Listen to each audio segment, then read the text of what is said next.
Hindi matadyak ang Fury 125.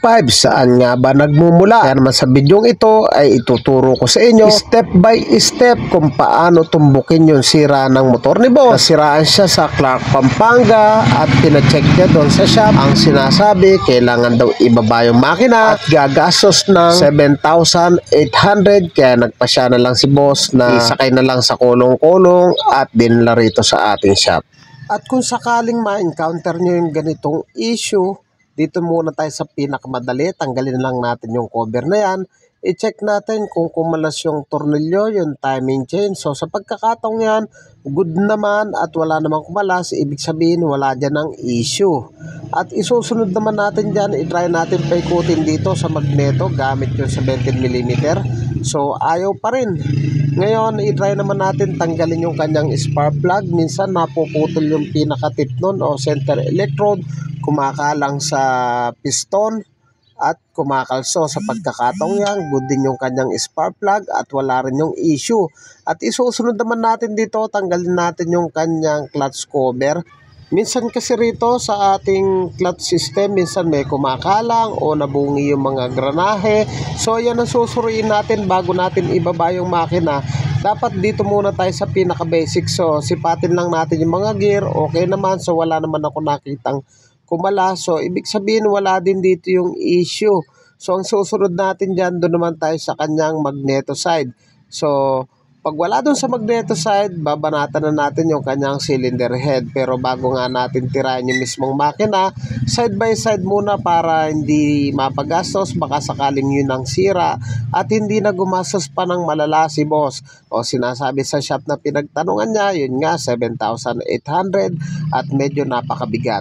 At minsan dito sa kanyang magneto, kalimitan dito sa kanyang magneto, nandyan yung bindex.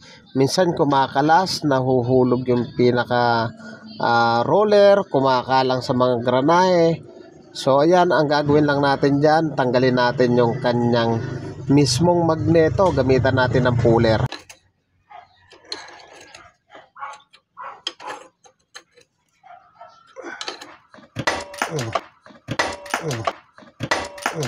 Ayun o, bindex nga. At sa pagkakataong yung mga padreng na-confirm nga natin na bindex nga yung kanyang problema, marahil ito umigkas sa loob or umipit. So hindi naman natin nakikita pero narinig nyo yung lagutok nung aking ginamitan ng puller. So ito yung kanyang bindex. So konfirma, wala na yung kanyang pinaka yung bola. So ito yung naging cause ng kung bakit hindi matadyakan ni boss.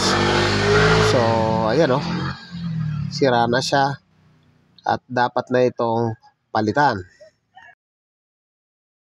Ang motor ni boss, yung kanyang bindex, tapos nabali na rin yung kanyang pinaka starter gear.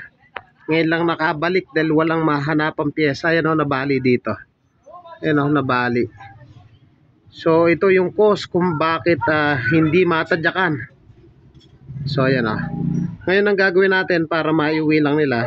So hindi na muna, tinanggal ko na yung pinaka roller. Ayan dito, yung nasa loob niyan. So ayan So hindi na natin para hindi na gumana yung kanyang pinaka starter gear. So may kick naman yan. So ito yung naging issue kung bakit hindi matadyakan.